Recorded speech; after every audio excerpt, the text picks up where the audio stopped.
નમસ્કાર દર્શક મિત્રો, તુફાન એસબી ન્યૂઝ સાથે હું છું આપની સાથે પાયલ બામભણિયા। તો જોઈએ આજના મહત્વના સમાચારમાં। સ્પાના સ્ટાફનું વેરિફિકેશન અને હોટલમાં આવતા ગ્રાહકોની રજિસ્ટરમાં એન્ટ્રી નહીં કરતા સ્પા અને હોટલના માલિક સામે ગુનો દાખલ કર્યો। વડોદરા શહેરના ગોરવા પોલીસ મથકમાં સ્પા અને હોટલના માલિક સામે સ્ટાફ ખરાઈ તેમજ ગ્રાહકની રજિસ્ટરમાં એન્ટ્રી ન કરવાના આરોપમાં ગુનો દાખલ કરાયો છે।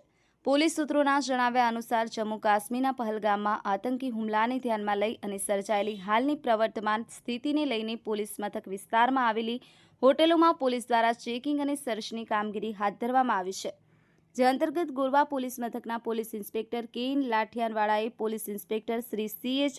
આસુંદ્રા તથા તાબાના લો એન્ડ ઓર્ડર ટીમને હોટેલોમાં ચેકિંગ અને સર્ચ કરવા અંગેની સૂચના આપી હતી, જે આધારે તાબાના સ્ટાફે ગેંડા સર્કલ પાસે આવેલ એટલાન્ટિસ મોલના ફર્સ્ટ ફ્લોર ઉપર આવેલી વિનસ હોટલ અને સ્પામાં તપાસ કરતા સદર હોટલ અને સ્પામાં માલિક પ્રશાંત વજુભાઈ રાઠોડ હાલ રહે વાસણા વાયલી રોડ વડોદરા શહેર મૂળ રહે ગામ દુધાણા તાલુકો કોડીનાર જિલ્લો ગીર સોમનાથ સ્પાના સ્ટાફનું વેરિફિકેશન અને હોટલમાં આવતા ગ્રાહકોની રજિસ્ટરમાં એન્ટ્રી નહીં કરી ગુનો આચરેલાનું જણાઈ આવતા ઉપરોક્ત ઇસમ વિરુદ્ધમાં અલગ અલગ 2 ગુના નોંધી કાયદેસરની કાર્યવાહી કરવામાં આવી છે।